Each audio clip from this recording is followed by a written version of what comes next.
My name is Margaret Hayes, and for most of my life I was a collector of moments. Not moments of grand adventure or glittering spectacle, but the quiet ones. The scent of rain on a tin roof, the weight of a sleeping child's head on my shoulder, the way my husband, Ernest, would whistle the same off-key tune every morning while he made coffee. These were the treasures I hoarded, the currency of my existence. At 50 years old, I had a simple, well-worn life. My husband was a bicycle repairman, a man whose hands knew the intimate language of grease and gears. My two sons, Charles and Henry, had grown up and flown the nest, building lives of their own in the city. I was a full-time mother and wife, a role I'd embraced without a single regret. I believed my life was a finished tapestry, rich with threads of love and contentment. I was wrong. I was only seeing the front, the beautiful side with all the colors. I hadn't looked at the back, where the threads were knotted, tangled, and sometimes even broken. The unraveling I now see began long before I could name it. It wasn't a dramatic, explosive event. It was a silent decay, a slow, imperceptible drift of the people I loved most. Take, for instance, the last family dinner we had before everything changed. I had spent all day preparing it. Meatloaf, Ernest's favorite. Mashed potatoes, Charles's, and for Henry, my youngest, a batch of my special chocolate chip cookies. It was a Tuesday, a day of no particular significance, but I wanted to make it special. I wanted to reclaim a little piece of the past, to rewind time to when we were all under one roof, when the boys' laughter filled every corner of our two-bedroom house. I set the table with our best dishes, the ones with the faded floral pattern that my mother-in-law had given me. Ernest came in from his shop, his hands clean of grease, his face creased with the kind of gentle wisdom that only comes from a life of hard work and simple living. He kissed my cheek, and I remember thinking, this is it, this is my whole world. Then the boys arrived. Charles, a sharp suit-and-tie man now, a real estate agent with a slick haircut and a confident stride. He was the one who always said he'd be someone important, and he had certainly fulfilled that promise. Behind him was Henry, quieter, more like his father, but with a restless energy about him, as if he were constantly searching for something he couldn't find. Dinner began with a flurry of small talk. "How's business, Dad?" Charles asked, but before Ernest could answer, his phone buzzed.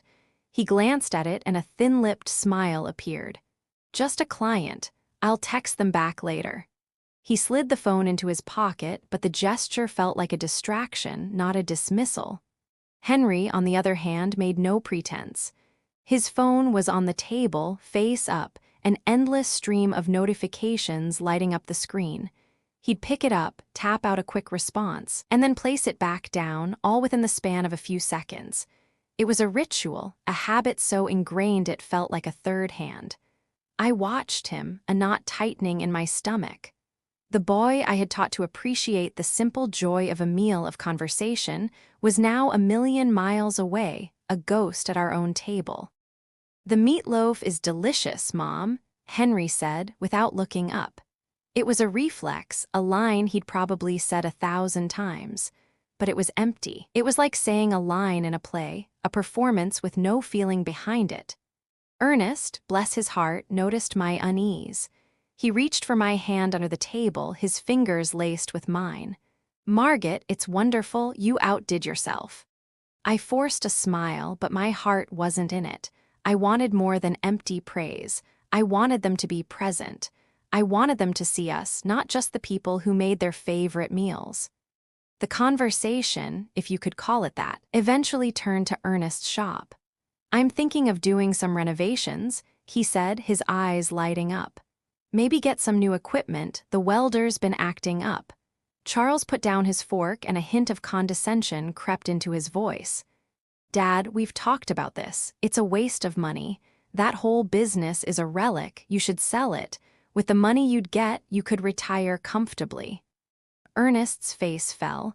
He had always loved that shop. It was his legacy, a piece of himself he had built with his own two hands.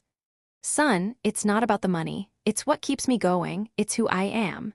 It's a liability, Charles shot back, his voice rising with a familiar impatience. He was no longer the boy who had spent his summers in that shop, his hands stained with grease, learning to fix things. He was a man of numbers now, a man who saw everything in terms of profit and loss. He saw his father's life not as a testament to hard work, but as an outdated business model. I saw the sadness in Ernest's eyes. It was a sadness I was getting to know, a silent companion that sat with us on the porch at night after the boys had gone. He didn't argue. He just sighed, the kind of sigh that carries a lifetime of disappointment. Later that night, as we lay in bed, the house quiet and still, I turned to Ernest. They've changed, haven't they? My voice was barely a whisper, a question I already knew the answer to. Ernest pulled me close. Money changes people, Margaret. It makes them forget where they came from. It makes them believe that what they have now is better than what they had. But they were so kind, I said, a tear tracing a path down my cheek. They were our boys. They still are, he said, though I could hear the doubt in his voice. They're just busy building their lives. Someday they'll see what's truly important. But I didn't believe him, not anymore. I had a feeling, a cold, hard certainty that had taken root in my heart. The boys we had raised were gone. They had been replaced by two strangers, polite and well-dressed, who only showed up for dinner because it was expected. And I knew, with a certainty that chilled me to the bone, that we had lost our sons long before I lost my husband. I just didn't know to what extent we had become strangers to them, or the depths of the chasm that separated us now. But that was a thought for a quiet night, a silent worry that lived in the dark corners of our home. On that Tuesday, just 3 weeks after that tense family dinner, all thoughts of quiet sadness were obliterated by a scream. A shriek, really, from the telephone on the kitchen wall that still had the yellowing sticky note with my neighbor Doris's number on it. I was in the kitchen, humming a tune as I prepared Ernest's favorite lunch, meatloaf and mashed potatoes, a dish I had made so often for him I could do it with my eyes closed. The phone's shrill ring cut through the gentle domesticity like a knife. "Mrs. Hayes?" A voice I didn't know asked, and a cold dread began to pool in the pit of my stomach. "I'm calling from Memorial Hospital. Your husband, Ernest Hayes, has been in a serious accident. You need to come immediately." The words blurred in my mind, a chaotic stream of ink and water. The meatloaf, the mashed potatoes, the familiar scent of home, all of it dissolved. My legs turned to jelly, and I had to grab the door frame to keep from falling. "What happened? Is he okay? Is he alive?" I heard myself ask, my voice a broken thing I barely recognized. The voice on the other end was professional and detached. "Ma'am, please come as soon as possible." The trip to the hospital was a hazy, terrifying blur. My neighbor, Doris, had to drive me because I was shaking so badly I couldn't even hold the keys. The whole way there, my mind refused to process what was happening. Ernest was careful, meticulous in his work. He knew every screw and every wire in that old shop. How could this have happened? When we got to the hospital, I was surprised to find Charles and Henry already there.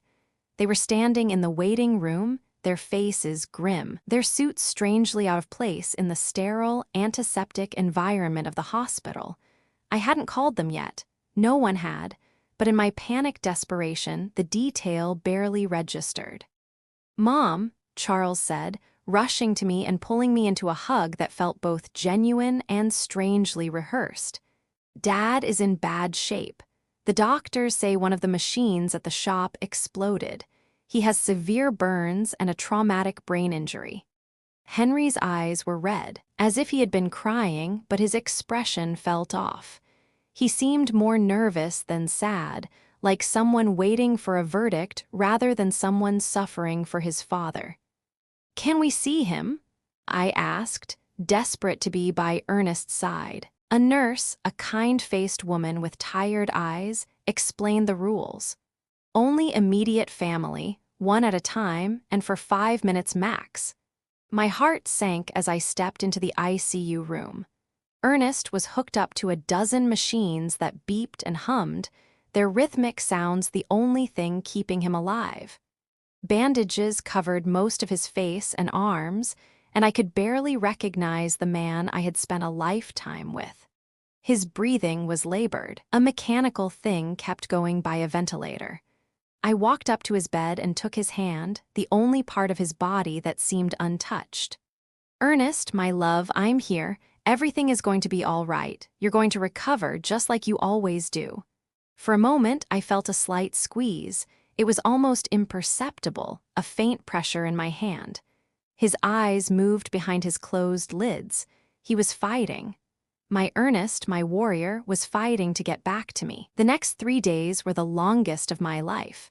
I practically lived at the hospital, sleeping in uncomfortable chairs in the waiting room. Charles and Henry took turns accompanying me, but they always seemed more interested in talking to the doctors than in comforting their father or me. I overheard fragmented conversations that I couldn't fully understand at the time. I heard Henry asking about the medical insurance, about the cost of the treatment. I heard Charles on the phone, his voice low, talking about life insurance policies and beneficiaries. On the second day, Charles came to me, his voice carefully controlled. "Mom, we reviewed Dad's insurance. He has a life insurance policy for $50,000. There's also a workers' comp policy that could cover up to $75,000 more." Why was he talking to me about money when Ernest was still fighting for his life? Why was he worried about insurance instead of his father's recovery? "I don't care about the money," I responded, my voice sharper than I intended. "I just want your dad to get better." "Of course, Mom," he said, but I saw something in his eyes that I didn't like. A coldness, a calculating gleam that made me shiver. It was the look of a man who was running numbers in his head while his father lay dying. On the third day, the doctors gave us the most devastating news. Dr. Patterson, an older man with a compassionate expression, gathered us in a small office. "Mrs. Hayes," he began softly, "your husband's condition is critical. The burns have become infected, and the head trauma is more severe than we initially thought. We have to be realistic about his chances." "What does that mean?" I asked, though my heart already knew the answer. "It means we need to prepare for the worst. Your husband is in an induced coma. We could keep him alive indefinitely, but his quality of life, it's highly unlikely he will ever regain consciousness." My world fell apart. 42 years of marriage, a lifetime built together, and now they were telling me it was all fading away like smoke. "We want to try everything," I said through sobs. "No matter the cost, no matter how long it takes." But Charles and Henry exchanged a look, a brief, wordless communication that deeply unsettled me. "Mom," Charles said in a voice that tried to sound understanding, "we have to be practical. Dad wouldn't want to live like this. He always said he never wanted to be a burden on anyone." A burden. The word hit me like a physical blow. "He's your father," I exploded with a fury I didn't know I had. "He's not a burden. He's the man who raised you, who worked his whole life to give you the best he could." "We know, Mom," Henry chimed in, stepping closer. "But we also have to think about you. The medical bills are going to be enormous. They could wipe out all your savings." Again, money, always money. My husband was dying, and they were calculating costs. That night, alone in the hospital room, I took Ernest's hand and spoke to him as if he could hear me. "My love, I don't know what to do. The doctors say there's no hope, but I can't let you go. I can't imagine my life without you." It was then that something happened that still gives me goosebumps. His fingers moved slightly, squeezing mine with a force that was almost imperceptible. His lips moved, as if he were trying to say something, but no sound came out. I called for the nurses, desperate. "He's reacting, he's trying to talk." But by the time they arrived, Ernest had returned to his previous state. The nurse checked the monitors and shook her head. Sometimes there are involuntary muscle spasms, ma'am. It doesn't mean he's conscious. But I knew what I had felt. Ernest had tried to communicate with me. He had fought to tell me something important. 2 days later, in the early hours of Friday morning, the machine alarms went off. Lights flashed. Nurses rushed to Ernest's room. I was dozing in the hallway when the noise woke me up. No, no, no, I screamed, running toward the room. The doctors worked for 40 minutes trying to resuscitate him, but it was useless. At 4:37 a.m., Ernest was officially declared dead. The pain I felt in that moment was physical, as if my heart had been ripped from my chest. I collapsed by his bed, hugging his still warm body, refusing to accept that he was gone forever. Charles and Henry arrived at the hospital an hour after their father's death. They seemed prepared, as if they had been expecting the call. They brought papers, documents, and phone numbers for funeral homes. "We already talked to the Spring Creek Funeral Home," Charles said to me while I was still crying inconsolably. "They can pick up the body this morning." "We also contacted the insurance," Henry added. "The claim process is already underway." How could they be so efficient, so organized, so cold? Just an hour after losing their father, something was wrong, but my grief was so intense that I couldn't think clearly. The funeral was scheduled for the following Monday. Charles took care of all the arrangements without really consulting me.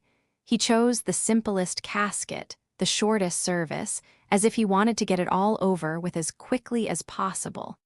"It's what Dad would have wanted," he said when I complained about not being included in the decisions. "Something simple, without a fuss." But Ernest deserved better than this indecent rush to bury him and forget. The day of the funeral arrived, cloudy and cold, as if the sky itself were crying for Ernest. I wore my only black dress, the same one I had worn for my mother's funeral years ago. My hands were shaking so much that Doris had to help me button the small buttons on the back. "Be strong, Margaret," my dear friend whispered as she carefully combed my hair. "Ernest would want to see you strong." But I didn't feel strong. I felt empty, like a shell without a soul. 42 years of marriage can't be buried so easily. Every object in the house reminded me of him. His coffee mug on the table, his tools on the porch, his pillow that still held his scent. When we got to the cemetery, I was surprised by how few people had attended. I expected to see more of Ernest's co-workers from the shop, more neighbors, more acquaintances. But it was only Charles, Henry, Jasmine, Doris, me, and the pastor. For a man who had lived 70 years in the same town, who had helped so many people, the funeral seemed strangely empty. "Where are the guys from the shop?" I asked Charles. "We didn't want to bother anyone," he replied quickly. Dad was a private person. He would have preferred something intimate. But that wasn't true. Ernest loved his community. He cared about his neighbors. He would have wanted them to come say goodbye.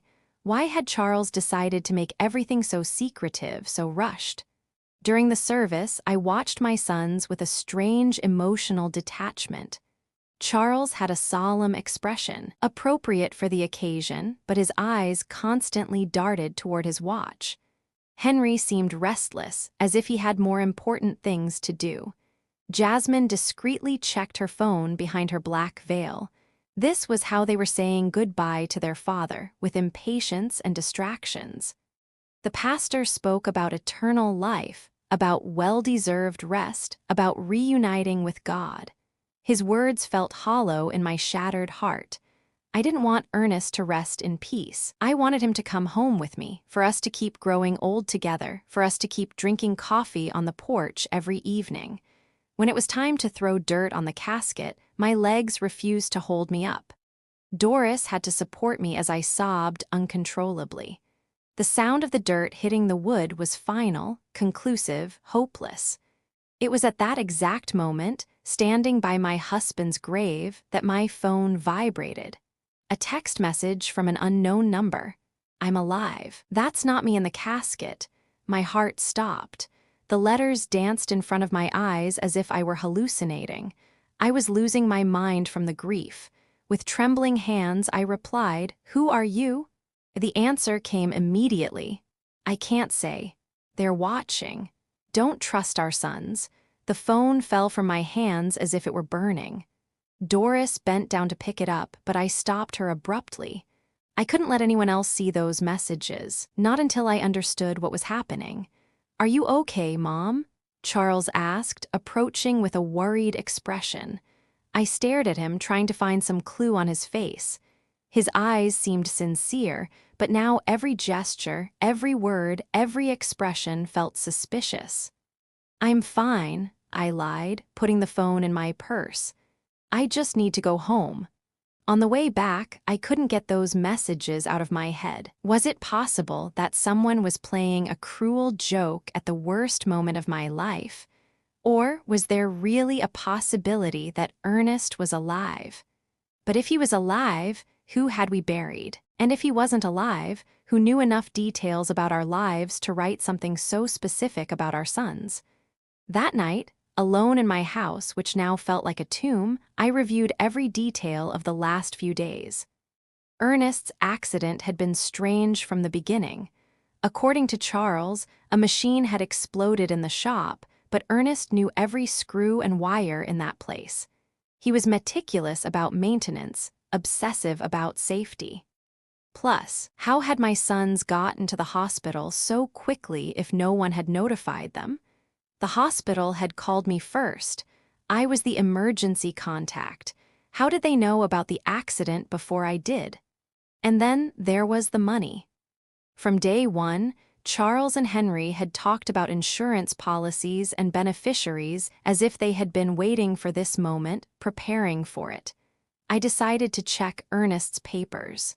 In his old wooden desk, he kept all his important documents in a metal box. Insurance policies, the deed to the house, shop documents, everything was there.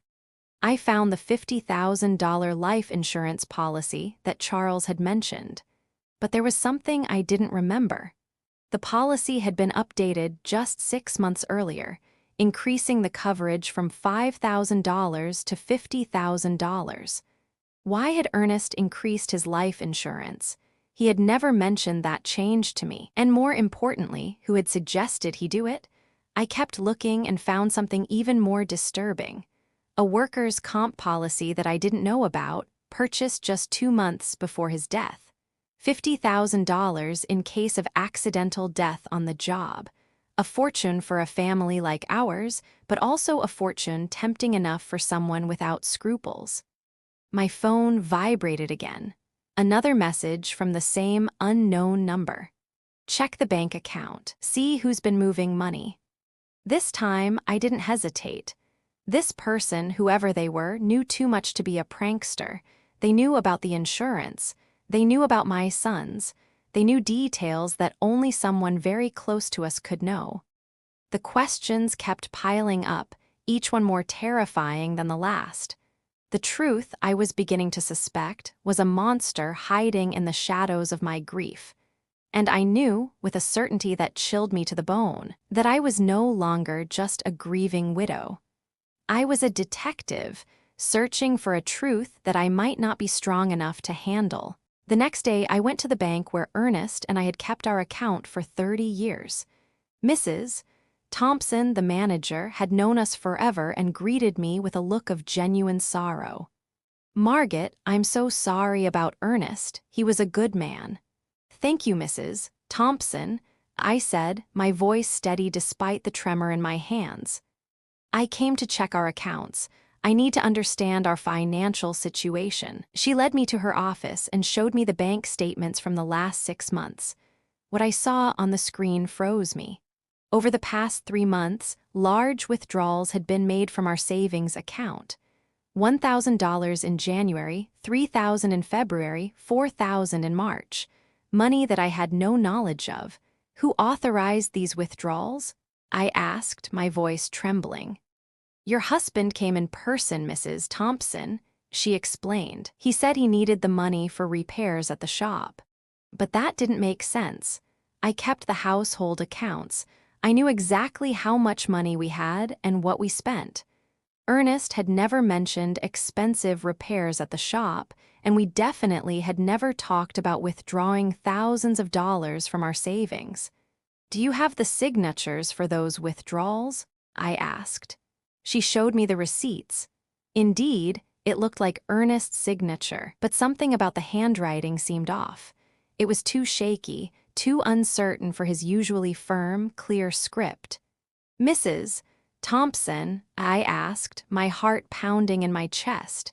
"Did he come alone to make these withdrawals, or was someone with him?"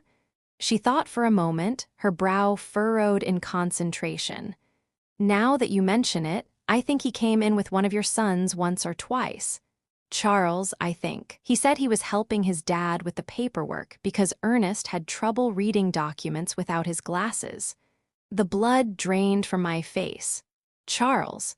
My son had been involved in money withdrawals I knew nothing about, using his father's supposedly tired eyes as an excuse. But Ernest saw perfectly well with his glasses, which he never took off during the day. That afternoon, as I looked over the bank receipts again and again, my phone vibrated. Another message from the mysterious number. The insurance was their idea. They convinced Ernest he needed more protection for you. It was a trap. I could no longer deny the evidence piling up in front of me. The mysteriously increased insurance policies, the unauthorized money withdrawals, Charles's presence in transactions I knew nothing about, his suspicious efficiency in organizing the funeral, his coldness during his father's final days. But the question that terrified me was whether they had really planned Ernest's death, how they had done it, and who was sending me these messages.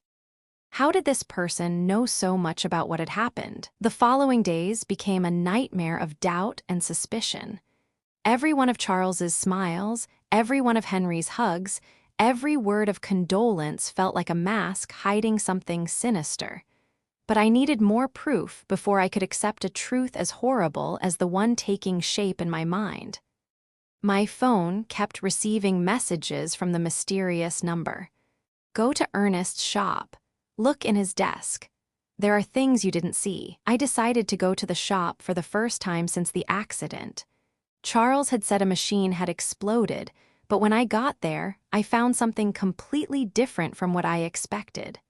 The shop was strangely clean, too clean to have been the scene of an explosion. There were no burn marks on the walls, no debris, no signs of the destruction that such a serious accident should have caused. "Where is the machine that exploded?" I asked out loud, the question hanging in the dusty silence of the shop. I looked all over and found every machine in its place, working perfectly. The welder, the compressor, the electric saw, all were intact. What then had been the cause of the accident? In Ernest's desk, I found something that sent a chill through me. A note written in his handwriting dated 3 days before his death. "Charles insists I need more insurance. He says it's for Margaret. But something doesn't feel right. I don't trust his intentions." Below that note was another. "Henry brought me some papers to sign. He says they're to modernize the shop, but I don't understand what it's about. Why all the hurry?" My husband had had suspicions. He had intuited the evil intentions of our sons, but he had died before he could tell me. I kept searching and found an envelope sealed with my name on it. I opened it with trembling hands. It was a letter from Ernest. "My dearest Margaret, if you are reading this, it means something has happened to me. In recent months, I've noticed strange changes in Charles and Henry. They are too interested in our money, in the insurance, in us selling the house. Jasmine is putting a lot of pressure on them. Yesterday, Charles told me I should be more concerned about my safety because at my age, any accident could be fatal. I don't know why, but those words sounded like a threat. I love you, Margaret. If something happens to me, don't trust anyone blindly, not even our sons." The letter fell from my hands. Ernest had sensed his own death. He had seen the signs that I, blinded by maternal love, had ignored. That night, Charles came to visit me. He arrived with a bottle of wine and a smile that now seemed completely fake.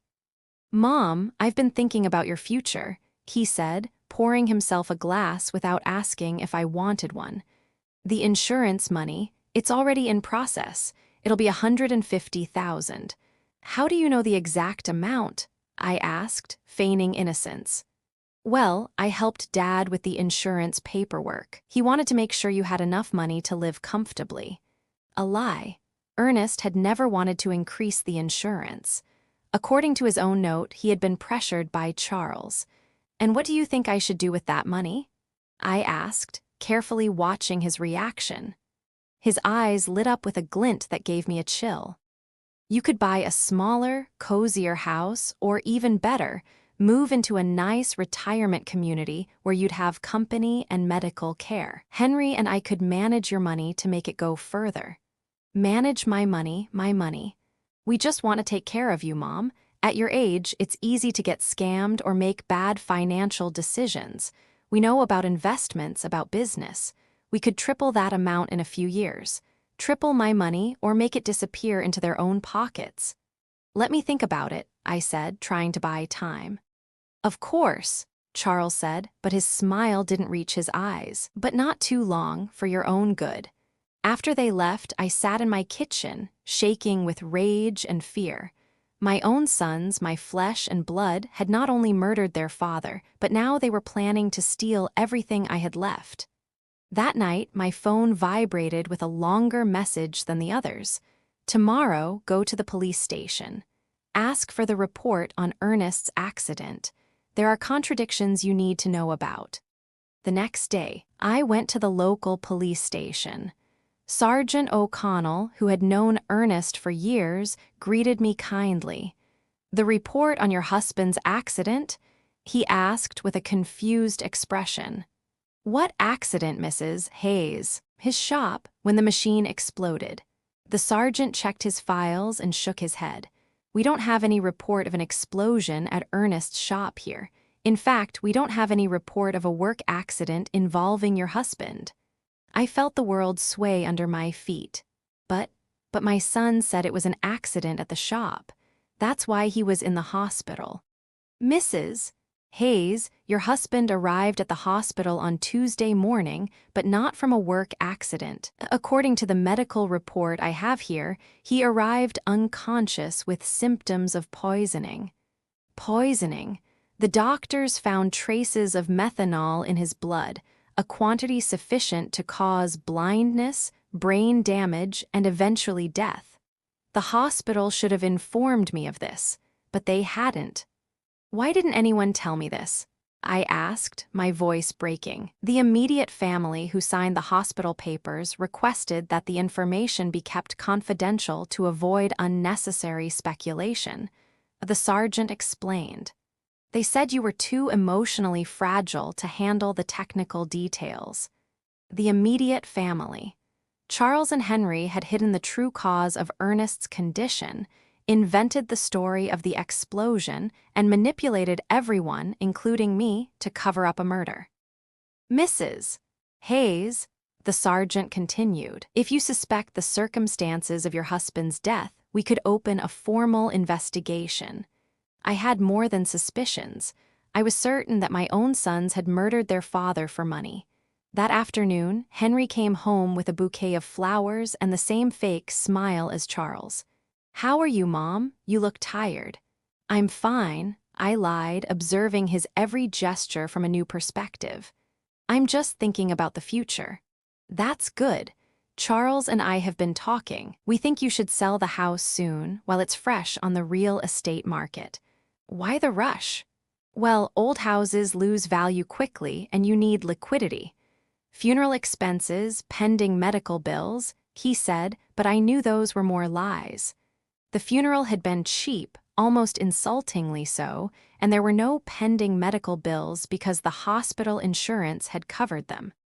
"Henry," I said, looking him directly in the eyes, "you knew your dad didn't die from a work accident." For a fraction of a second, I saw panic in his expression, but he recovered quickly. "What are you talking about, Mom?" "I went to the police station." There's no report of an explosion at your dad's shop. This time, the panic was more evident.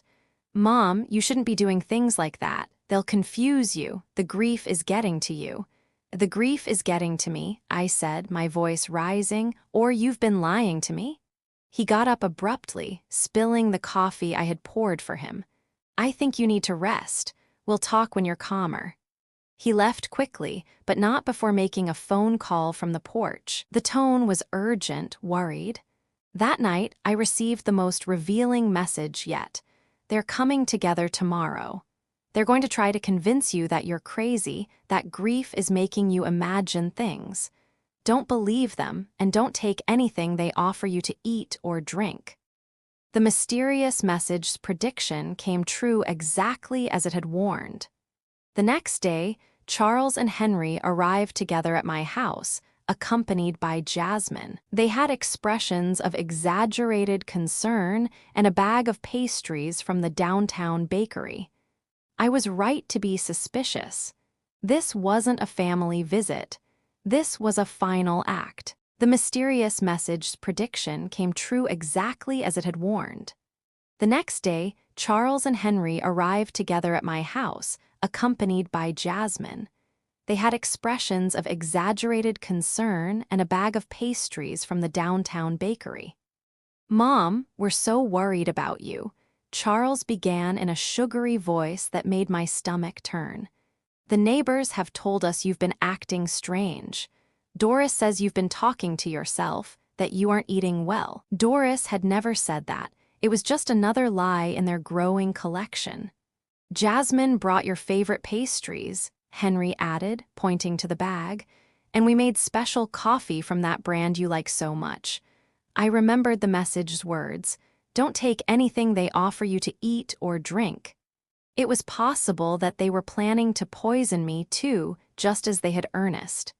Thank you, but I already had breakfast, I said, keeping my distance and folding my hands over my chest.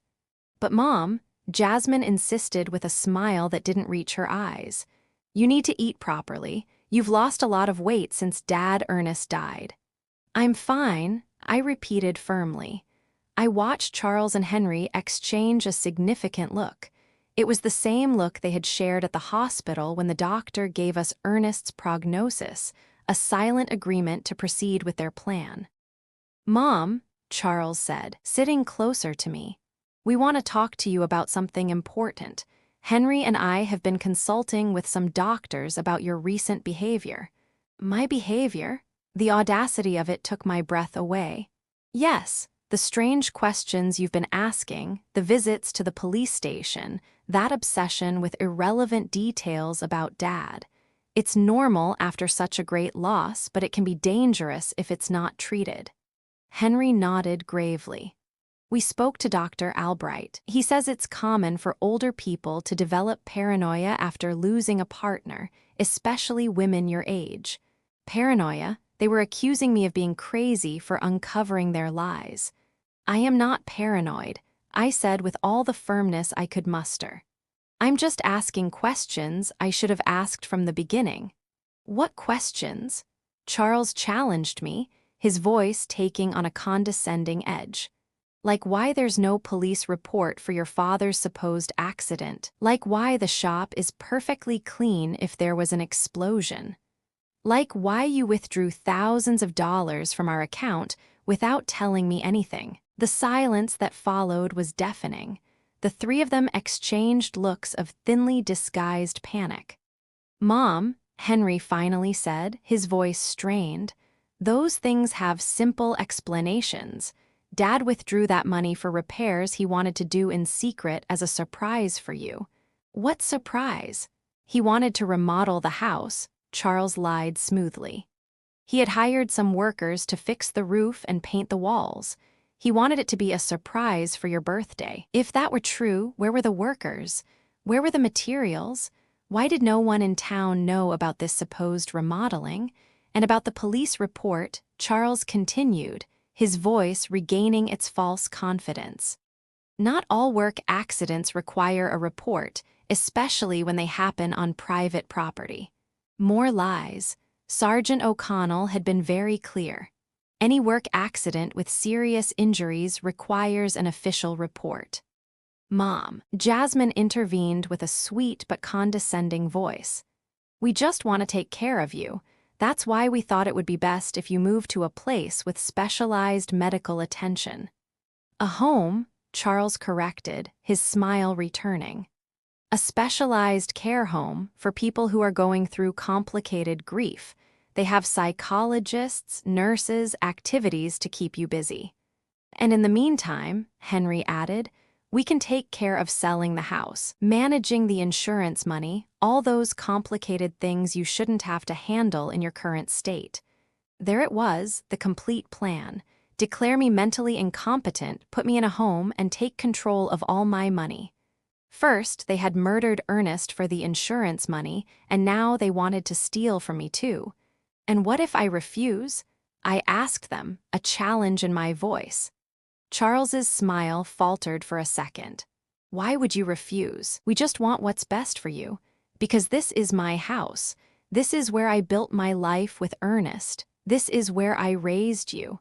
Mom, Henry said with an exaggerated sigh, you can't live in the past forever. Dad is gone. You have to accept it and move on. I have accepted it, but that doesn't mean I'm going to give away my life and my money. The mask of concern began to crack on my sons' faces. Charles got up abruptly. All right, if you won't listen to reason, we'll have to take more drastic measures. What does that mean? I asked, my heart hammering in my chest. It means we can start a legal process to have you declared mentally incompetent. We have witnesses to your erratic behavior. We have testimony from doctors who confirm you're suffering from senile paranoia. Doctors? What doctors? I hadn't spoken to any doctors about my mental state. Dr. Albright already signed a preliminary report, Henry added.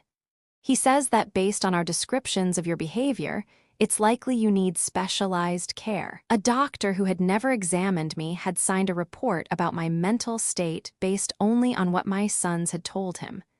How much had it cost them to buy that false evaluation? So, you can cooperate voluntarily, Charles continued. Or we can do it legally, but either way, you're going to get the help you need. It was a direct threat. If I didn't hand over my money voluntarily, they would use the legal system to steal it from me. I need time to think about it, I told them, trying to buy time. Of course, Jasmine said with her false sweetness, but not too much time, for your own good. After they left, I sat in my kitchen, trembling with rage and fear. My own sons, the blood of my blood, had not only murdered their father, but now they were planning to steal everything I had left. That night, my phone vibrated with a message longer than the others. Margaret, this is Stephen Callahan, a private investigator. Ernest hired me 3 weeks before he died because he was suspicious of Charles and Henry. They poisoned him with methanol mixed in his breakfast coffee. I have audio evidence of their conversations, planning everything. Tomorrow at 3:00 in the afternoon, go to the corner cafe. Sit at the back table. I'll be there. At last, I would know who had been sending me those messages, and more importantly, I would have the proof I needed to get justice for my husband's death. But I also knew I didn't have much time. Charles and Henry had shown their hand. If I didn't act fast, I'd end up locked in a home while they spent the money that had cost Ernest his life. The war had begun, and even if I was a 66-year-old woman against 2 ruthless men, I had something they didn't: the truth. And the truth, sooner or later, always finds a way to come out. That night, for the first time since Ernest's death, I smiled, because I knew my husband had not died in vain. His caution, his instinct, his decision to hire a private investigator was going to allow me to get justice. Charles and Henry had seriously underestimated their mother. They were about to discover that a woman fighting for the memory of her murdered husband is a force more powerful than all their greed combined. The next day arrived, filled with nervousness and anticipation. I dressed carefully, choosing my most serious purple dress, the one I wore for important occasions. If I was going to meet the man who could give me the answers I needed, I wanted to be prepared for any revelation. At 2:30 in the afternoon, I walked toward the corner cafe with determined but cautious steps. Every shadow looked suspicious. Every person on the street could be a spy sent by my sons. The paranoia they had accused me of having was starting to feel justified. The cafe was moderately full. I went straight to the back table as I had been instructed. I ordered a chamomile tea and waited, my hands trembling slightly on the worn wooden table. Exactly at 3 on the dot, a man in his 50s approached my table. He was tall and gray-haired, with intelligent eyes and a serious but kind expression. He was carrying a brown folder under his arm. "Mrs. Hayes," he asked in a low voice. I nodded, not yet trusting my voice. "I'm Stephen Callahan. I'm so sorry for your loss." Ernest was a good man. He sat down across from me and placed the folder on the table. "Before I show you what I have, I need you to know that what you're about to hear and see is going to be very painful. Are you ready?" "I've been getting ready since I received your first message," I replied with a firmness I didn't know I had. Stephen opened the folder and took out a small voice recorder. "Ernest came to see me a month ago. He was worried about his son's behavior. He hired me to investigate them discreetly." He pressed the play button. Ernest's voice, so familiar and dear, filled the small space between us. "Stephen, I need you to know that if something happens to me, it won't be an accident. Charles and Henry have been pressuring me to increase my life insurance. Yesterday, Charles brought me papers he said were to better protect Margaret.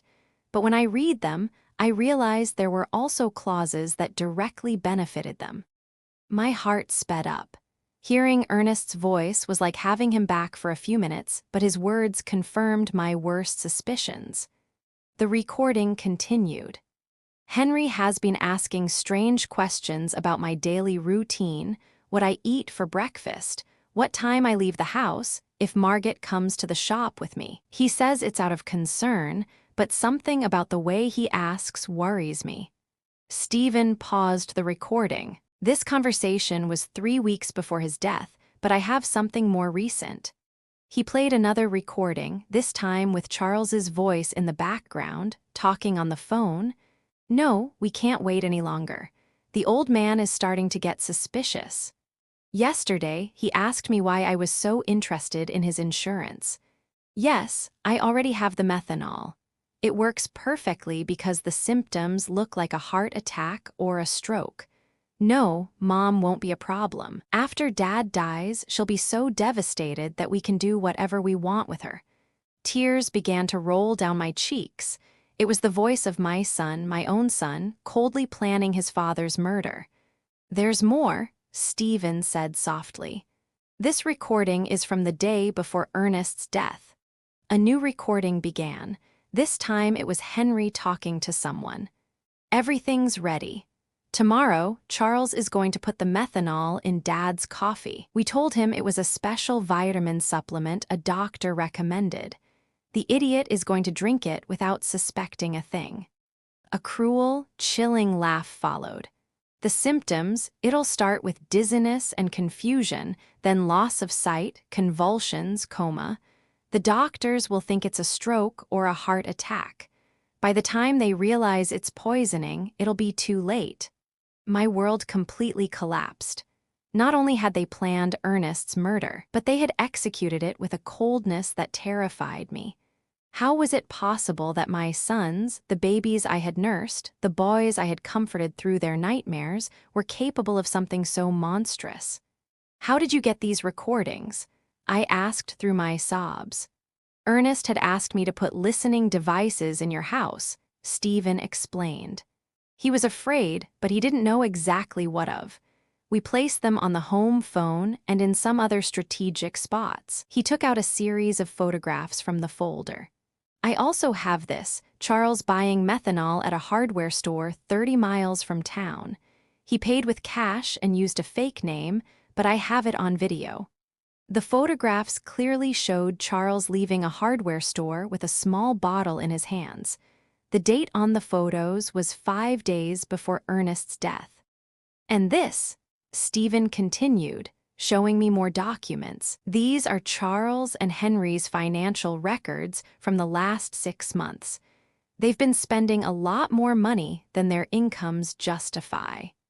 Charles owes $70,000 to a lender in the city. Henry has gambling debts for $40,000. They were desperate. It all started to make sense. It wasn't just greed that had motivated Ernest's murder.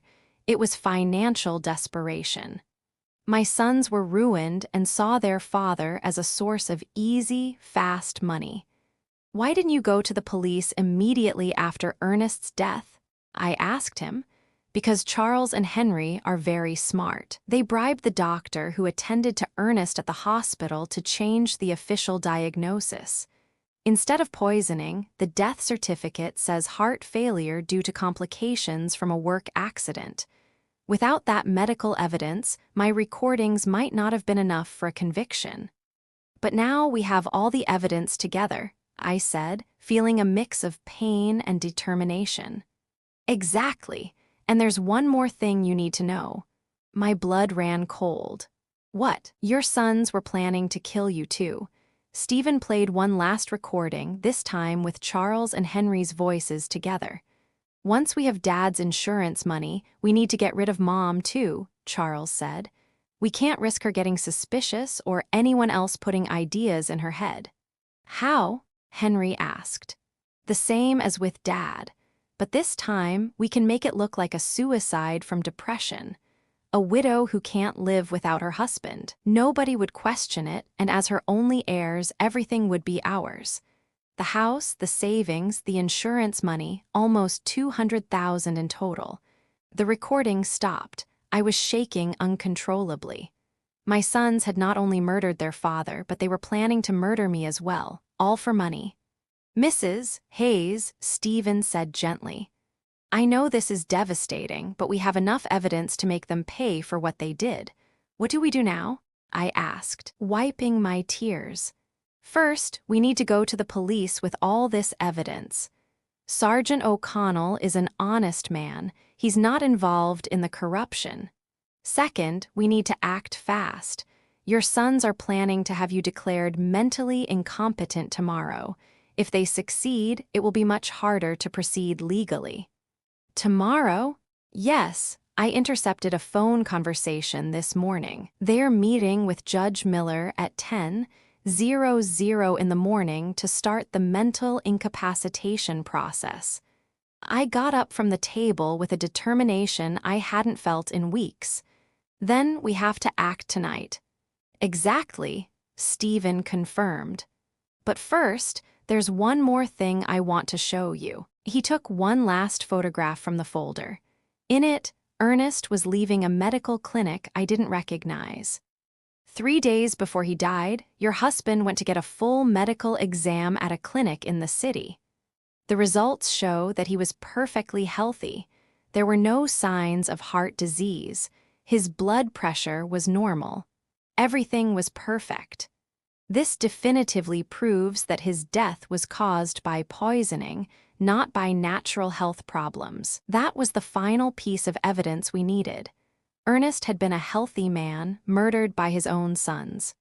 "Stephen," I said, taking his hand, "thank you for keeping your promise to my husband. Now let's get justice." That same night, Stephen and I went directly to the police station. Sergeant O'Connell was working the night shift that week, which was perfect for our purposes. When we arrived, it was 8:00 in the evening, and the station was relatively quiet. "Sergeant O'Connell," I said in a firm voice, "I need to file a formal complaint for the murder of my husband, Ernest." The sergeant looked at me with surprise. "Murder? Mrs. Hayes, the death certificate says he died from heart complications after a work accident." "The death certificate is false," I replied, placing Stephen's folder on his desk. "My husband was deliberately poisoned with methanol by our own sons." For the next 2 hours, Stephen and I presented all the evidence. The audio recordings, the photographs of Charles buying methanol, the bank documents showing the unauthorized withdrawals, Ernest's medical results proving his perfect health, and finally, the recorded conversations where my sons confessed to both their father's murder and their plans to kill me. Sergeant O'Connell listened to each recording with an increasingly serious expression. When we finished, he leaned back in his chair and shook his head in disbelief. This is monstrous," he murmured. "Are you sure you want to go through with this, Mrs. Hayes? Once we arrest your sons, there's no turning back." "Sergeant," I replied with all the dignity I could muster. "Those men murdered my husband in cold blood for money. They were planning to murder me, too. They are no longer my sons. They are criminals who must pay for their crimes. We'll need the medical examiner to exhume Ernest's body to confirm the presence of methanol," the sergeant explained. "Are you prepared for that?" "Do whatever is necessary," I replied without hesitation. I felt a strange sense of calm wash over me. The pain was still there, a deep ache in my chest, but it was now accompanied by a fierce, unyielding resolve. Sergeant O'Connell immediately called the district attorney. Despite the late hour, the seriousness of the case led the DA to come to the station personally. After reviewing all the evidence, he immediately authorized arrest warrants for Charles and Henry. "We'll proceed at dawn," the DA explained to us. "We need to make sure we have all the evidence before they can destroy any additional proof." Stephen walked me home that night. "Are you sure you'll be okay alone?" he asked with concern. "I'll be fine," I replied. "After everything I've discovered, I'm no longer afraid. I have justice on my side." I couldn't sleep that night. I stayed up, sitting in the kitchen, looking at the photographs of Ernest we had on the walls. For the first time since his death, I didn't feel only pain. I felt a strange mix of sadness and satisfaction, knowing that justice for his murder was coming soon. At 6:00 in the morning, my phone rang. It was Charles. "Mom, you need to come to Henry's house right away. Something terrible has happened." "What happened?" I asked, feigning concern. "It's better if I explain it in person. Please come quickly." I knew it was a trap. After hearing the recordings the night before, I knew they were planning to move up their plans to get rid of me. But I also knew the police were already on their way to arrest them. "I'm on my way," I lied. Instead of going to Henry's house, I stayed in my kitchen, waiting. At 7:30 in the morning, I saw from my window as several police cars headed toward my sons' houses in different directions. My phone rang repeatedly for the next hour. First Charles, then Henry, both with increasingly desperate voices asking where I was, but I didn't answer any calls. At 9 in the morning, Sergeant O'Connell knocked on my door. "Mrs. Hayes, we've arrested Charles and Henry. They are in police custody, charged with first-degree murder and conspiracy to commit murder." I felt my legs tremble, but this time it wasn't from fear. It was from relief. "How did they react?" I asked. Charles denied everything at first, but when we played the recordings for him, he collapsed. Henry tried to escape through the back window of his house. We had to chase him for 6 blocks. That afternoon, Jasmine came to see me. She arrived sobbing, pleading, completely different from the cold, calculating woman I had known. "Mrs. Hayes, please, you have to drop the charges against Charles. He's not bad, he was just desperate because of his debts. This is my fault, too. I pressured him a lot to find money." I looked at her without a trace of compassion. "Jasmine, your husband poisoned my husband. He was planning to murder me, too. There is no explanation or justification for that. But we're family," she screamed in desperation. "Think about what this is going to do to the family." "The family died the day you decided to kill Ernest for money," I replied coldly. "Now, please leave my house." 3 days later, the exhumation of Ernest's body was carried out. The lab results confirmed exactly what Stephen had discovered: lethal levels of methanol in his system, enough to cause all the symptoms he had experienced before his death. The case became a sensation throughout the town. No one could believe that two sons had murdered their own father for money. The local newspapers called it the cruelest crime of the decade. Over the following weeks, more details came to light during the investigation. Charles really owed $70,000 to illegal lenders who had started threatening him with violence. Henry had lost $50,000 in underground gambling dens and was also facing threats. They had seen Ernest's life insurance money as their only salvation.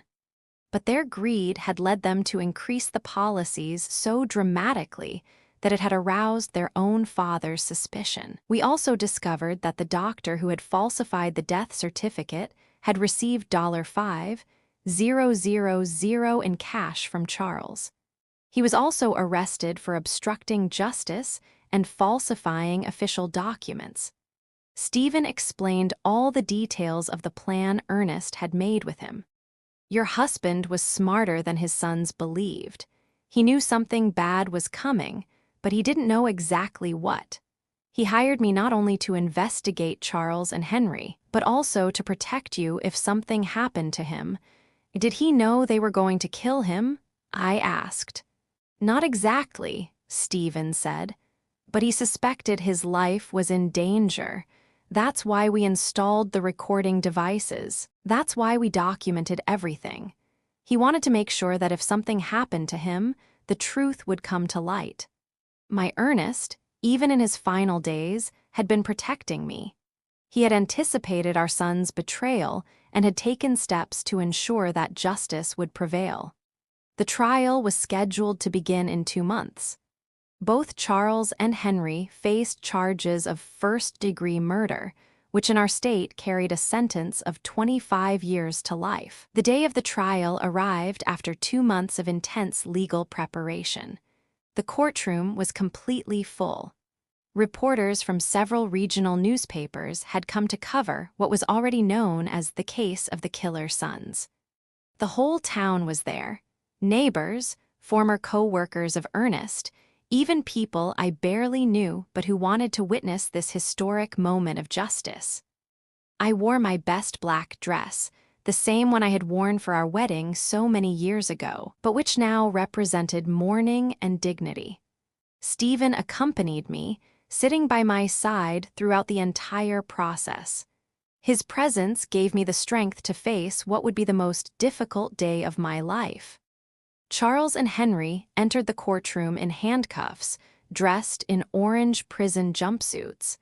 Seeing my sons like that broke my heart one more time, but I no longer felt pity for them. I only felt a deep sadness for the moral death they had chosen long before they physically murdered their father.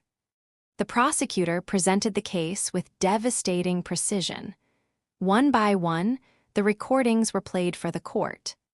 The silence was absolute every time the voices of Charles and Henry were heard, coldly planning Ernest's murder. When the prosecutor played the recording where they planned to kill me, too, several people in the audience gasped in horror. One elderly woman got up and left the courtroom crying. I couldn't blame her. It was difficult to process such cruelty. "Ladies and gentlemen of the jury," the prosecutor said during his opening statement, "this is not an ordinary case of family greed. This is a case of cold and calculated premeditation, where two men decided to murder the father who had raised them with love and sacrifice simply because they needed money to pay off their gambling debts and irresponsible loans." The prosecutor's words hung in the air, cold and undeniable.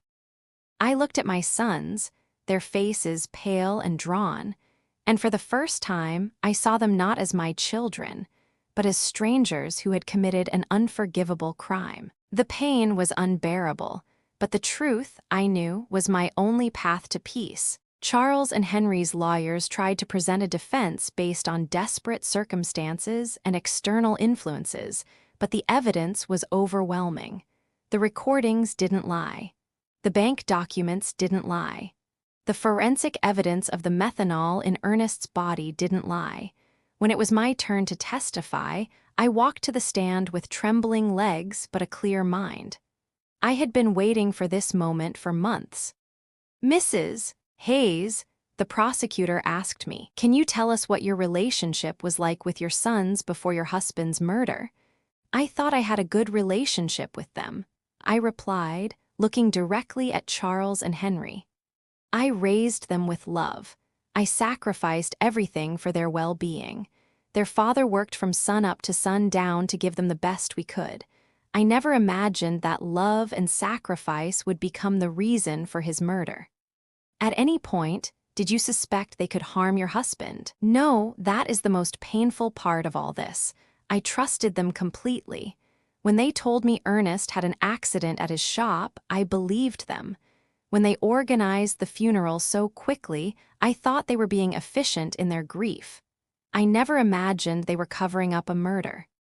Charles lowered his head during my testimony. Henry looked at me defiantly, but I saw tears in his eyes. Too late for tears. Too late for regret. The most dramatic moment of the trial came when the prosecutor decided to play the full recording of the conversation where they planned my own murder. Charles's voice filled the courtroom. "Once we have Dad's insurance money, we need to get rid of Mom, too. We can't risk her getting suspicious." A murmur of horror swept through the audience.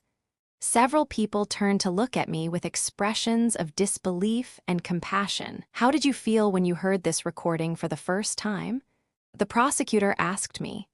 "I realized that I had lost my two sons long before I lost my husband," I replied, my voice cracking but firm. "The babies I nursed, the children I comforted in their nightmares, had died and been replaced by two strangers capable of any cruelty for money." The defense tried to cross-examine me, suggesting that maybe I had misinterpreted my son's intentions. That maybe the grief had made me exaggerate the evidence, but the recordings spoke for themselves. Stephen also testified, explaining in detail how Ernest had hired him because he was afraid of his own sons. He described every step of the investigation, every piece of evidence collected, every recorded moment that revealed the truth. The medical examiner presented the results of the exhumation, confirming the lethal presence of methanol in Ernest's body. He explained how this poison acts slowly, causing exactly the symptoms my husband had experienced before he died. After 3 days of devastating testimony, the closing arguments arrived.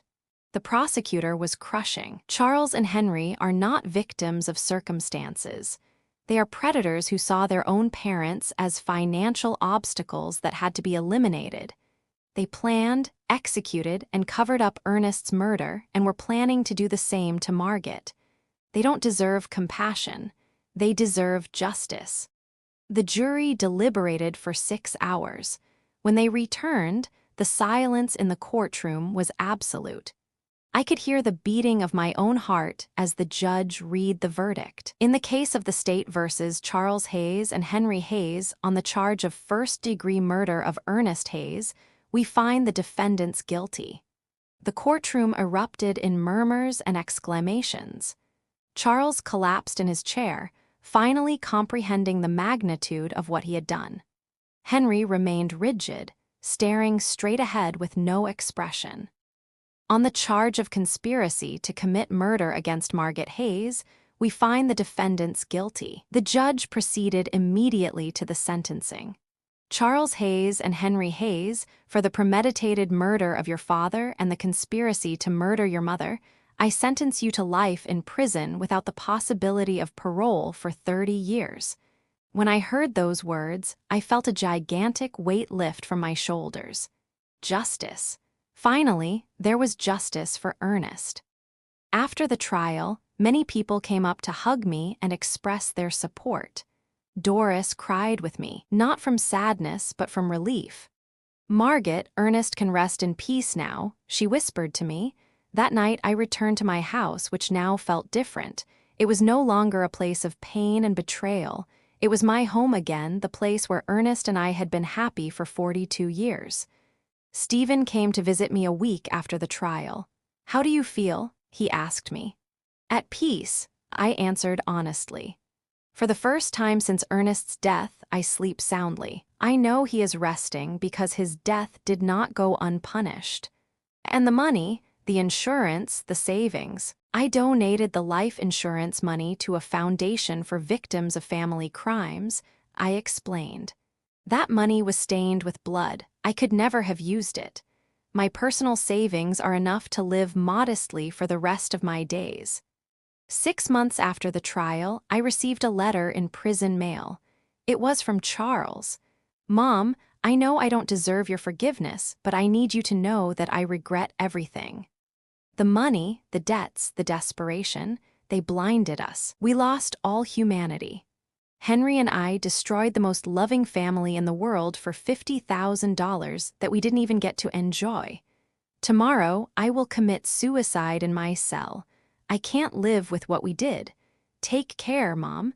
Tell Dad we're sorry we were such bad sons. I didn't arrive in time to prevent his suicide. Charles was found hanging in his cell the next day. Henry, upon learning of his brother's death, suffered a complete nervous breakdown and was transferred to the prison psychiatric hospital. Today, 2 years after the trial, I live peacefully in my small house. I have converted Ernest's shop into a garden where I grow flowers to take to his grave every Sunday. Stephen has become a close friend, visiting me regularly to make sure I'm okay. Sometimes the neighbors ask me if I miss my sons. The answer is complicated.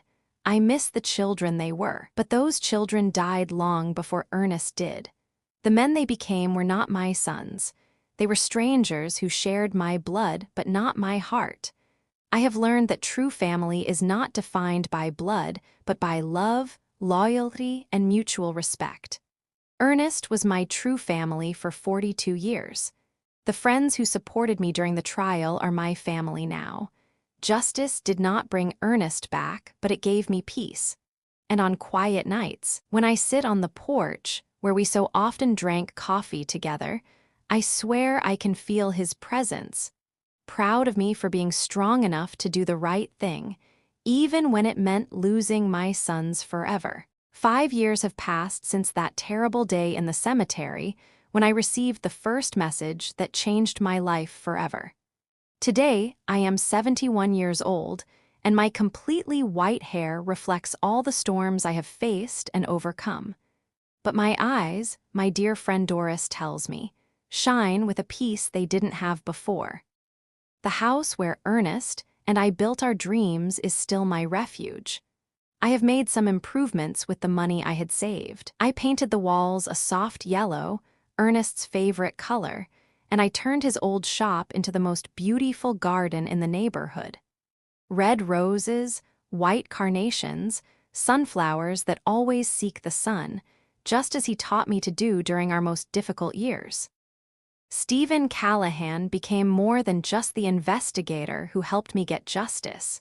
He became my chosen family. He comes to visit me every Wednesday afternoon, and we drink coffee on the porch while he tells me stories about his other cases. He sometimes asks me if I regret reporting my own sons, if it wouldn't have been better to keep the secret and live with the lie. Never, I always answer. The truth hurts, but lies kill the soul. The foundation I established with the life insurance money has become something bigger than I ever imagined. The Ernest Hayes Foundation for Victims of Family Crimes now helps dozens of families every year who have gone through tragedies similar to mine. We have psychologists, lawyers, and private investigators all working so that no other family has to suffer in silence what I suffered. 6 months ago, a 40-year-old woman came to see me. Her name was Alina, and she suspected her brother had murdered her mother for the inheritance. Her story was painfully similar to mine. Greedy relatives, pressure to sell properties, strange behavior after the death. The foundation provided her with a private investigator free legal advice, and psychological support throughout the process. When her brother was convicted of murder 3 months later, Eleanor came to hug me, crying, "Mrs. Hayes, you saved my life. If you hadn't had the courage to report your own sons, I never would have had the courage to report mine." Those are the moments that remind me why all the pain I went through was worth it. Henry is still alive, though he is no longer the same man I knew. After Charles's suicide, his mind completely broke. The doctors say he lives in a constant state of guilt and paranoia, believing that Ernest comes to visit him every night to scold him for the murder. He has tried to commit suicide 3 times, but the prison guards keep him under constant surveillance. I receive letters from him occasionally. They are incoherent, full of desperate apologies and pleas for forgiveness. At first, I read them, looking for some trace of the son I raised with so much love. But then I realized that reading those letters only reopened wounds that had already healed. Now I keep them unopened in a shoebox. Maybe someday I'll read them. Maybe not. I have the right to protect my peace of mind. Jasmine disappeared from town immediately after the trial. Someone told me she moved to the city and changed her name. I don't blame her. Carrying the last name of a murderer must not be easy. Sometimes I wonder if she knew what Charles was planning, if she was a silent accomplice to Ernest's murder. But those questions belong to the past, and I have learned to live in the present. The town of Spring Creek will never forget the case. It has become a local legend, a story that parents tell their children as a warning about greed and betrayal. Some see me as a hero, others as a cruel woman who sent her own sons to prison. I don't care what they think. I know the truth, and the truth has given me the peace I needed. My health remains surprisingly good for my age. The doctor says it's because I was finally able to free myself from the stress and sadness I was carrying. The body heals when the heart finds peace, he explained during my last checkup. Sunday mornings are my favorite. I cut fresh flowers from my garden and walk to the cemetery to visit Ernest's grave. His headstone now has an inscription that I had engraved after the trial. Ernest Hayes, beloved husband, betrayed father, honorable man. His love was stronger than his death. I tell him everything that has happened during the week. I talk to him about the foundation, about the families we have helped, about the thank you letters I receive from people who found justice thanks to our story. I swear I can feel his approval in the wind that moves the leaves of the nearby trees. "Do you know what's strangest, my love?" I said during my last visit. "I no longer feel pain when I think of Charles and Henry. I only feel pity. Pity because they had all the love in the world and they chose hate. They had a family that adored them, and they chose betrayal. They had the opportunity to be honorable men like you, and they chose to be murderers." Last week, a reporter from the city came to interview me for a documentary about family crimes. She asked me if there was anything I wanted to say to other people who might be going through similar situations. "Family is not an excuse for crime," I replied. "Love is not blind.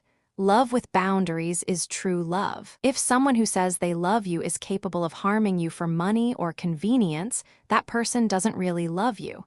And it is never, ever too late to seek justice, no matter who the culprit is." This year, on the 5th anniversary of Ernest's death, I organized a special ceremony in his memory. More than 200 people came: neighbors, members of the foundation, families we have helped, local authorities.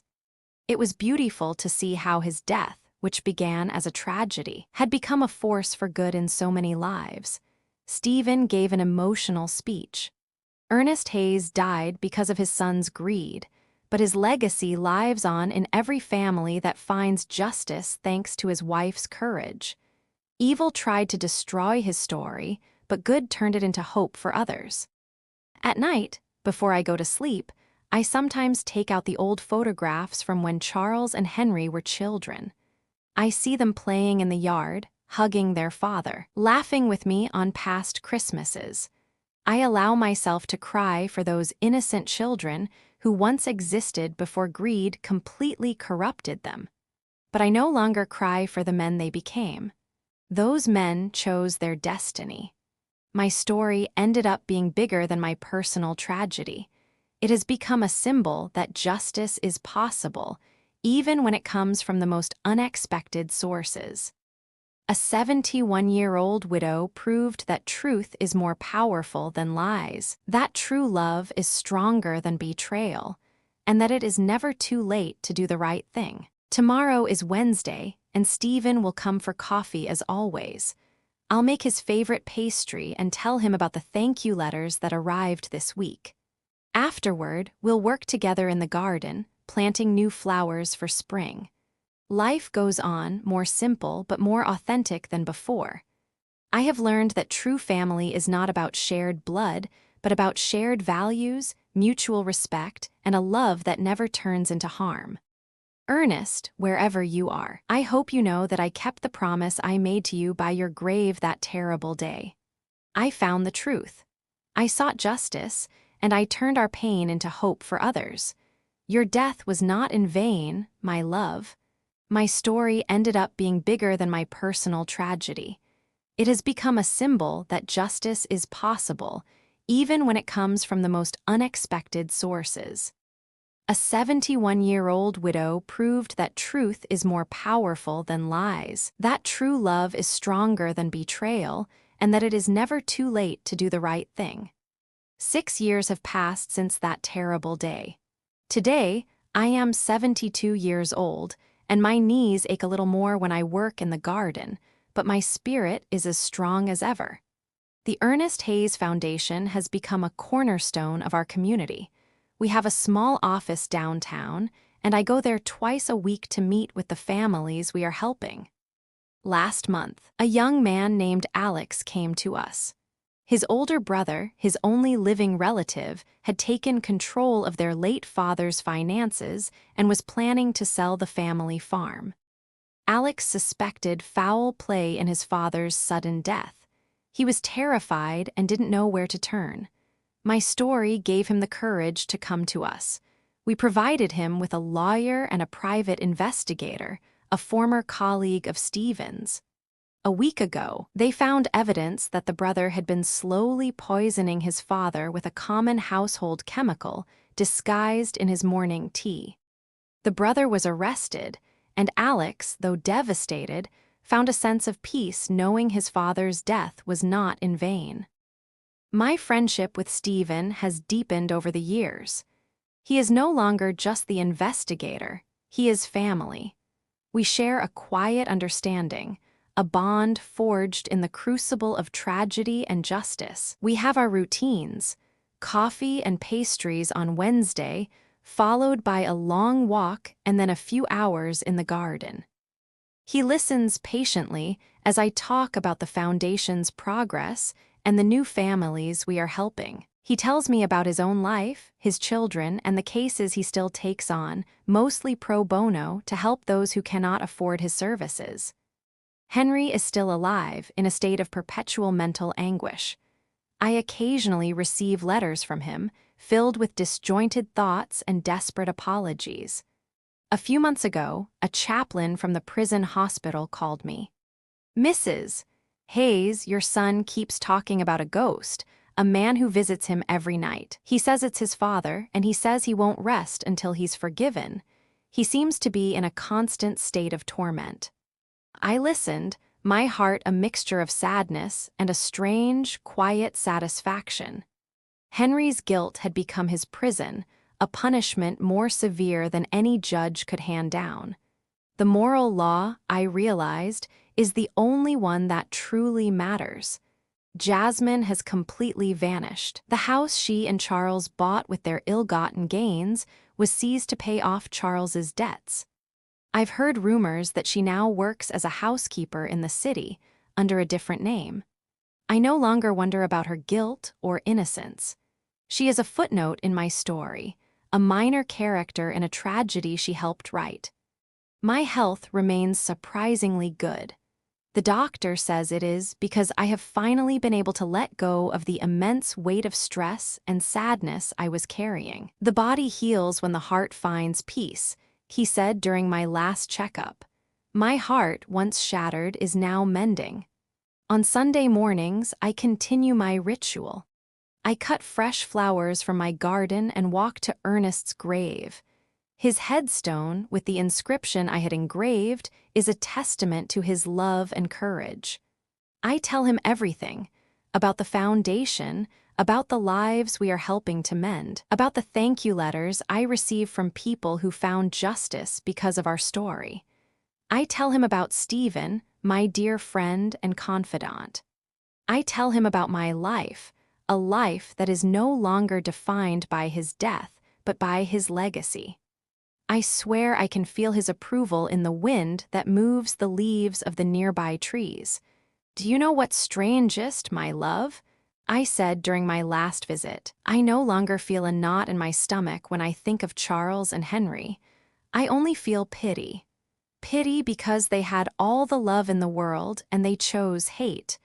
They had a family that adored them and they chose betrayal. They had the opportunity to be honorable men, but they chose to be murderers. And in the end, they lost everything. My story has come full circle. It began with the quiet unraveling of a family, and it has ended with the quiet rebuilding of a life. I am no longer a grieving widow. I am a survivor. A woman who found the courage to face the truth, no matter how painful, and who chose justice over a lie.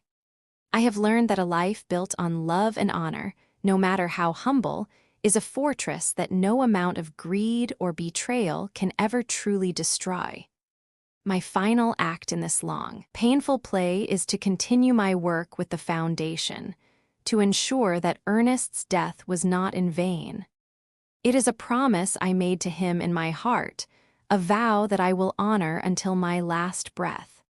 And so, the story continues, not as a tragedy, but as a beacon of hope for others, a testament to the fact that even in the darkest of times, the truth will always find a way to light the path to justice. I have learned that true family is not about shared blood, but about shared values, mutual respect, and a love that never turns into harm. Ernest, wherever you are, I hope you know that I kept the promise I made to you by your grave that terrible day. I found the truth. I sought justice, and I turned our pain into hope for others. Your death was not in vain, my love. 7 years have passed since that terrible day in the cemetery when I received the first message that changed my life forever. Today, I am 73 years old. My knees ache a little more when I work in the garden, but my spirit is as strong as ever. The Ernest Hayes Foundation has become a cornerstone of our community. We have a small office downtown, and I go there twice a week to meet with the families we are helping. Last month, a young man named Alex came to us. His older brother, his only living relative, had taken control of their late father's finances and was planning to sell the family farm. Alex suspected foul play in his father's sudden death. He was terrified and didn't know where to turn. My story gave him the courage to come to us. We provided him with a lawyer and a private investigator, a former colleague of Stephen's. A week ago, they found evidence that the brother had been slowly poisoning his father with a common household chemical disguised in his morning tea. The brother was arrested, and Alex, though devastated, found a sense of peace knowing his father's death was not in vain. My friendship with Stephen has deepened over the years. He is no longer just the investigator, he is family. We share a quiet understanding, a bond forged in the crucible of tragedy and justice. We have our routines, coffee and pastries on Wednesday, followed by a long walk and then a few hours in the garden. He listens patiently as I talk about the foundation's progress and the new families we are helping. He tells me about his own life, his children, and the cases he still takes on, mostly pro bono, to help those who cannot afford his services. Henry is still alive, in a state of perpetual mental anguish. I occasionally receive letters from him, filled with disjointed thoughts and desperate apologies. A few months ago, a chaplain from the prison hospital called me. "Mrs. Hayes, your son keeps talking about a ghost, a man who visits him every night. He says it's his father, and he says he won't rest until he's forgiven. He seems to be in a constant state of torment." I listened, my heart a mixture of sadness and a strange, quiet satisfaction. Henry's guilt had become his prison, a punishment more severe than any judge could hand down. The moral law, I realized, is the only one that truly matters. Jasmine has completely vanished. The house she and Charles bought with their ill-gotten gains was seized to pay off Charles's debts. I've heard rumors that she now works as a housekeeper in the city, under a different name. I no longer wonder about her guilt or innocence. She is a footnote in my story, a minor character in a tragedy she helped write. My health remains surprisingly good. The doctor says it is because I have finally been able to let go of the immense weight of stress and sadness I was carrying. "The body heals when the heart finds peace," he said during my last checkup. My heart, once shattered, is now mending. Sunday mornings are my favorite. I cut fresh flowers from my garden and walk to Ernest's grave. His headstone, with the inscription I had engraved, is a testament to his love and courage. I tell him everything, about the foundation, about the lives we are helping to mend, about the thank you letters I receive from people who found justice because of our story. I tell him about Stephen, my dear friend and confidant. I tell him about my life, a life that is no longer defined by his death, but by his legacy. I swear I can feel his approval in the wind that moves the leaves of the nearby trees. "Do you know what's strangest, my love?" I said during my last visit. I no longer feel a knot in my stomach when I think of Charles and Henry. I only feel pity. Pity because they had all the love in the world and they chose hate. They had a family that adored them and they chose betrayal. They had the opportunity to be honorable men, but they chose to be murderers. And in the end, they lost everything. My story has come full circle. It began with the quiet unraveling of a family, and it has ended with the quiet rebuilding of a life. I am no longer a grieving widow. I am a survivor. A woman who found the courage to face the truth, no matter how painful, and who chose justice over a lie. I have learned that a life built on love and honor, no matter how humble, is a fortress that no amount of greed or betrayal can ever truly destroy. My final act in this long, painful play is to continue my work with the foundation, to ensure that Ernest's death was not in vain. It is a promise I made to him in my heart, a vow that I will honor until my last breath. And so, the story continues, not as a tragedy, but as a beacon of hope for others, a testament to the fact that even in the darkest of times, the truth will always find a way to light the path to justice. 8 years. That's how long it's been. The world has changed in countless ways, but the small town of Spring Creek remains a quiet, steadfast place. The garden where Ernest's shop once stood is now in full bloom, a riot of color and fragrance that draws curious visitors and hummingbirds alike. The roses are particularly vibrant this year, a deep crimson that reminds me of Ernest's favorite sweater. The foundation is thriving.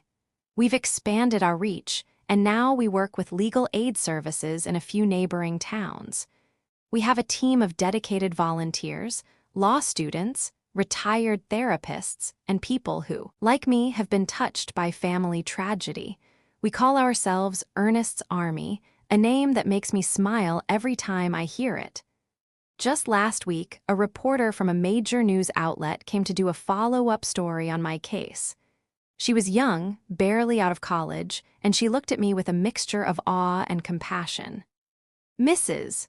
Hayes," she said, her voice full of respect, "your story is a symbol for so many people. It's a testament to the power of a mother's love and the strength of a woman's will." I looked at her and saw a little bit of myself in her eager eyes. I didn't see myself as a hero.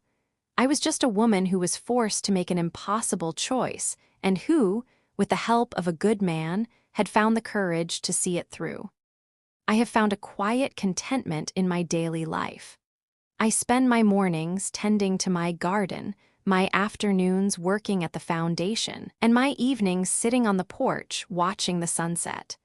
Sometimes a neighbor will stop by to chat. They talk about their grandchildren and their plans for the weekend, and for a while, I am just Margaret, the old woman with the beautiful garden. The memory of Ernest is not a source of pain anymore. It is a source of strength. His love, his gentle spirit, his unyielding sense of honor, they live on in every rose that blooms in my garden, in every family that finds justice because of the foundation, and in every quiet moment I spend on my porch thinking of him. I still receive letters from Henry, though they have become less frequent. The chaplain at the prison hospital tells me that Henry has found some small measure of peace in his torment. He talks less about the ghost of his father and more about the sins he committed in life. I hope, in my heart of hearts, that he has found a way to atone for what he did, if not in this life, then in the next. I may have lost my son to greed and betrayal, but I haven't lost the hope that he may one day find forgiveness. It is a small hope, a flicker in the darkness, but it is enough. The truth, I have learned, is not a simple, clean thing. It is complicated and messy, and it can break your heart into 1,000 pieces. But it is also the only thing that can set you free. And I, Margaret Hayes, am finally free. Free from the lies, free from the grief, and free to live the rest of my life in peace, with the memory of a good man and the knowledge that I did right by him and by myself. My story has come full circle. It began with the quiet unraveling of a family, and it has ended with the quiet rebuilding of a life.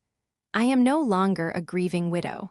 I am a survivor, a woman who found the courage to face the truth, no matter how painful, and who chose justice over a lie.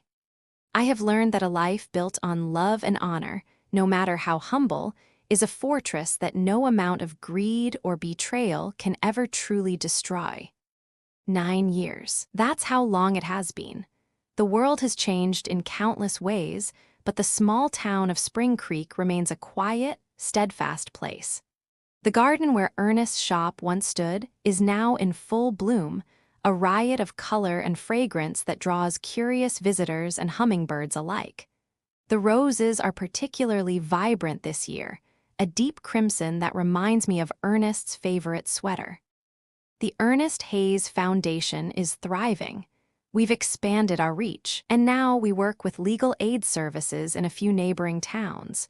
We have a team of dedicated volunteers, law students, retired therapists, and people who, like me, have been touched by family tragedy. We call ourselves Ernest's Army, a name that makes me smile every time I hear it. Just last week, a reporter from a major news outlet came to do a follow-up story on my case. She was young, barely out of college, and she looked at me with a mixture of awe and compassion. "Mrs. Hayes," she said, her voice full of respect, "your story is a symbol for so many people. It's a testament to the power of a mother's love and the strength of a woman's will." I looked at her and saw a little bit of myself in her eager eyes. I didn't see myself as a hero. I was just a woman who was forced to make an impossible choice and who, with the help of a good man, had found the courage to see it through. I have found a quiet contentment in my daily life. I spend my mornings tending to my garden, my afternoons working at the foundation, and my evenings sitting on the porch, watching the sunset. Sometimes a neighbor will stop by to chat.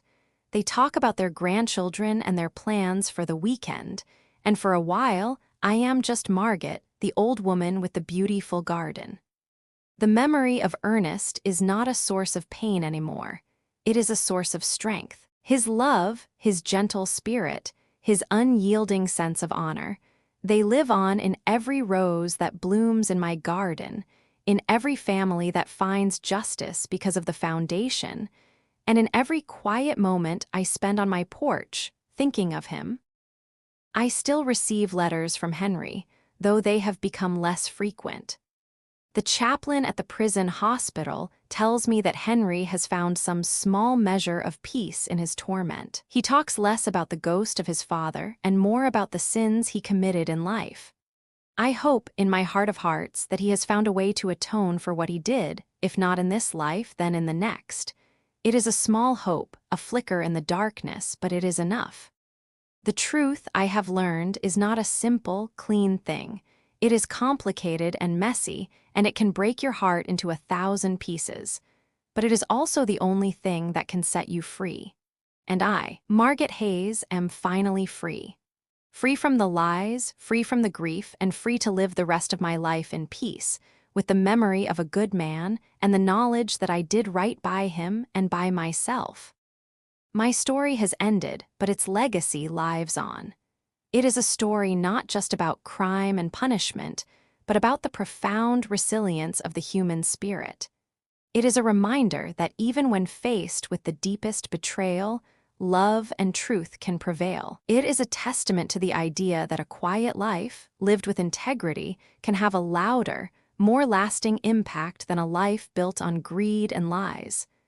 I sometimes wonder what Ernest would say if he could see me now. I imagine him sitting here on the porch beside me, his hand in mine, his gentle smile on his face. He would tell me that he's proud of me, not for what I did, but for who I became. He would tell me that the pain was a part of our story, a necessary chapter that led to a beautiful, unexpected ending. And he would remind me that our love was the foundation of it all. For all of you who have listened to my story, who have walked with me through my grief and my fight for justice, I want to say thank you. Thank you for your kindness, your empathy, and your willingness to believe in the truth.